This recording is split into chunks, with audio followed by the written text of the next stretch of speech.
I want to talk today about atheism. I just dropped a YouTube short on that topic. You, an obvious theist smart guy, want to talk about atheism? Well, good job you decided to also drop this YouTube, long? Although, frankly, I seriously doubt you made anything resembling a good point or argument in such a brief time scale. So I'm not sure this will help. I mean, you guys can't even do it when you have multiple minutes or even hours to work on it. I'm starting to think that you might all just be wrong. And I've dropped longer videos on that a number of months ago. Okay, great. What is this one about specifically? I mean, atheism, kind of a broad field, which is surprising for a topic that's about one idea, that is a person not believing in a god, but it stems into all sorts of offshoots, some of them completely unrelated aside from the atheism bit of it. So what is it about today, buddy? Oh, wow. Apparently atheism is dead. Well, if only someone had told me. I got all this atheism in storage and now it's just going to go to waste. Thanks. And I think it's an interesting topic because of me. That's right. Atheism was so dry and academic until I arrived and wouldn't stop saying all the swears, while still arguing with some pretty damn good points if I do say so myself. It's funny actually, one of the most bizarre refrains I hear from people that I assume are trying to defend me and completely failing mind is, "Oh, sick. He's a comedian. He doesn't need to make good points." As if I don't make good points? Presumably you personally just couldn't argue against the thing the person said. I bet I fucking could. Because that's the thing, these same people don't actually tend to say where I've been wrong. Seriously, if I was non-stop wrong about everything, I think people might have fucking noticed. And I'm not saying I'm always right, far from it, but if you think the only thing I do right is the occasional dick joke, why are you even here? Honestly, I can only assume these people are confusing polemics with not knowing what I'm talking about. And they don't know what polemics are. Like and subscribe if you do, or even if you don't. Either way, I will be super impressed. atheism promotes itself as being like very intellectual. Okay, so what I said before aside, yeah, I and many atheists like me don't consider ourselves intellectuals per se. I mean, we know a decent amount of the terminology and can argue our points well, at least I think, but that doesn't make one an intellectual. And frankly, the world of discussing ideas is far broader than a few stuffy academics in tweed suits saying "indeed" at each other all day. And if you think that not being so should prevent one engaging in discussions, you're just a gatekeeping asshat. Sorry if that's a bit too technical for you. And promotes itself as having the answers. Oh my god, doesn't exist. 2 points against that. First, theists absolutely promote themselves as having the answers. I mean, they all boil down to God did it, but that's still an answer. And second, one of the beauties of many atheists is that they are more than happy to use the theist kryptonite, I don't know. And that's not to say that saying I don't know hurts them in any way. It's more getting them to admit it is like pulling goddamn teeth sometimes. However, I don't think atheism in general and the materialistic mindset can explain the real world. Atheism and materialism are not the same thing, dipshit. Materialism is a specific worldview that says there is only the material within the universe. Anything beyond that cannot exist by definition. And atheism, even in its strongest form, only says that God does not exist. And most atheists simply say that they don't personally believe. Other immaterial things can absolutely exist in all manner of worldviews that contain atheism, because they say that. How surprising for a theist not to know any of this. For example, oftentimes you ask like very simple questions like, explain to me, give me a good I don't know, you give me a good something first, like a good video when you have actually spent time thinking about putting down your thoughts and ideas. So when you do actually hit that record button, it doesn't sound like you have literally no idea what the hell you're talking about. Response why a godless world makes much more sense than a world that contains God. Well, there are a ton of reasons why that's probably the case, but they are largely in response to various claims about theist gods. Like if you claim that your god is all good, well, a universe full of pain and suffering makes more sense if he isn't like that. If you say that God created the universe specifically for us, well, a largely empty universe that kills you dead if you don't stay on this one random rock makes more sense if he didn't do that. If you say that your God can see all things in the universe and really, really fucking hates it when I masturbate? What are you kidding me? I masturbate so good. Any God would be delighted to watch the majesty of my skin flute playing. And people respond back like, oh, that doesn't make sense. That argument doesn't make sense. I don't want to answer that. What? Do they? How many times have you asked any of them that? Or where did you ask that and when? Because it didn't even occur to me. And I bet the vast majority of my audience that they would or could absolutely make some sort of argument. Or is this a classic case of theist never speaks to any atheist ever, assumes he knows literally everything about all of them, and wonders why they are the ones who are so stupid? Only the Christian has to answer. Only the theist has to answer. Atheists don't have to give response to that question. Phew, for a second there, I thought you said only the Christian has the answer. You said only the Christian has to answer, which is just as dumb in a completely different way. Why would the theist answer that question? Why does a godless world make more sense? They would say it doesn't. Like, that's their whole thing. If they didn't believe that, I'm pretty sure they would in fact be atheists, more than likely. Or when you ask a question like, okay, tell me how that give me a naturalistic, solid, evidential naturalistic explanation that actually is cogent and makes sense for the origin of life. And again, what are you talking about? There's loads of answers to that, and they are all perfectly solid as plausible explanations go. Now, if you're asking for the fact of where did life come from, then what you're doing is not only being completely unreasonable, but also more than likely not applying those same standards to your own belief of, God did it. If you don't have solid proof, what the fuck makes you think that we need to? And the thing is, while you don't have anything, we currently have a good portion of the building blocks, ironically, to show that the building blocks can exist for life to form from non-living material, among all sorts of other pieces of evidence pointing towards the conclusion that life formed naturally. And on the other hand, you have my book said so for your likely explanation of God did it. These are not comparable ideas, my friend. There's really no answer. The only answer that's given is there is no answer. Also, here's an answer. Dude, do you even know what words mean? Or we will find it out sometime. Maybe not now, but eventually we will find some sort of answer for. Okay, again, there's a lot more answers that people will give you depending on their confidence. They might claim them to be more or less likely. But yeah, we will probably find out it is also a pretty legitimate answer. Because the thing is, we often do.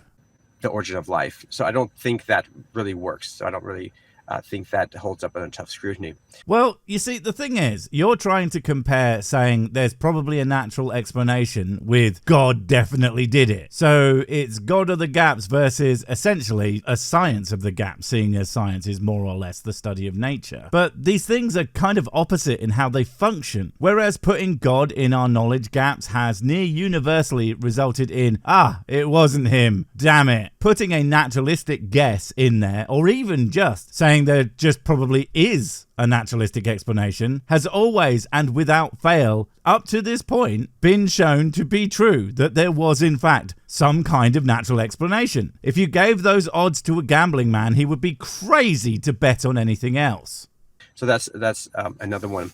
Also, I think that there's good reasons to believe that there is some sort of being outside of the universe. Oh, I'm sure you think that that's the case, and I'm sure that your arguments for that will be super convincing if you already believe that and are predisposed to accepting terrible arguments as proof for your beliefs. Unfortunately, I am not that, and for some reason, I keep just not accepting nonsense without scrutiny. It's probably because, as I said before, I am, and again, apologies for the use of such technical terminology, an asshole. For number one, think of the biblical record. What did I tell you? It's all book, though, all the way down. And okay, what part of the Bible do you think is great evidence for God? But I do got to warn you, if it's really, really stupid, I am going to be shocked and appalled and laughing a lot. Let's say, we think about the topics of, let's say, prophecy. Damn, that's a lot of build-up for an absolute damp squib. You know that the prophecies in the Bible are considered by pretty much anyone who is actually considered even remotely a serious thinker to not be fucking true, and certainly not proof of anything. This is because they are often not fulfilled at all, so vague that they could mean literally anything, that they get reinterpreted to say something that they clearly never said, and of course, that the only ones that are fulfilled are done so within the text of the Bible with zero outside corroboration, which doesn't fucking count. The prophecies of Jesus from Isaiah, or even the picture prophecies of the Old Testament, such as the Moses and Joshua prophecy, the picture prophecy of Jesus and the old law. We can think about Joshua. That's a picture of Jesus. Well, you can think about all these things all you like. It doesn't make any of them true. Because sure, if you assume that they're true, you are going to be like, yeah, look at this big brain smart boy evidence for my position. But I've got some bad news for you. Atheists require more than the presumption that these things are true to be convinced by them. You have a lot more work ahead of you because you're going to have to actually prove them. And when I say a lot of work, I mean no work. Because you literally can't. They're not true. We can think about the snake in the wilderness. Whoa there, a snake in the wilderness? Well, if that is not a euphemism for doing a sex, I don't know what is. You can't just drop some blatant sexual innuendo and just walk away. This is a fucking family-friendly channel. Can't be having that around here. You can't? We can think about Isaac being sacrificed on the altar. Wait, is the binding of Isaac, no, not that one, a prophecy? Apparently, according to some, it might be for the Jesus thing? But that doesn't make any sense. I mean, less sense than usual. Jesus actually died in that, and unless you're saying that God was listening to the voices in his head when he decided to get his son murdered on purpose, well, that would explain the vast majority of his actions in the Bible. Holy shit. These types of big picture prophecies really do seem to point to Jesus. These prophecies in the book about the guy who's supposed to be super important in its own narrative do seem to agree with themselves that they are right and that is important. I mean, yeah, they would. That doesn't make them, true or correct or right in any possible sense. And these happened thousands of years before Jesus came on earth as a baby. Did they, or were they claimed to have happened whenever or however long ago? Do you see the difference between a claim and a fact? Now, of course you don't. You think that biblical prophecies are anything more than some stories from a big book of bullshit. Not only that, is that there really are prophecies, other prophecies that literally describe Jesus in great detail, such as the great prophecies in Isaiah and other places. The amount of detail of a made-up story that isn't true in no way confirms that it is a factual story. Most fantasy books are written with tremendous detail and go into extreme depths as to how things in that world work, who's who, and why they do things, and general world building. But for some reason, I can't throw fireballs at will. I have to get a bottle of it first and manage to have it leave my hand before, damn it, I drank another one. What? Hey man, whiskey is whiskey.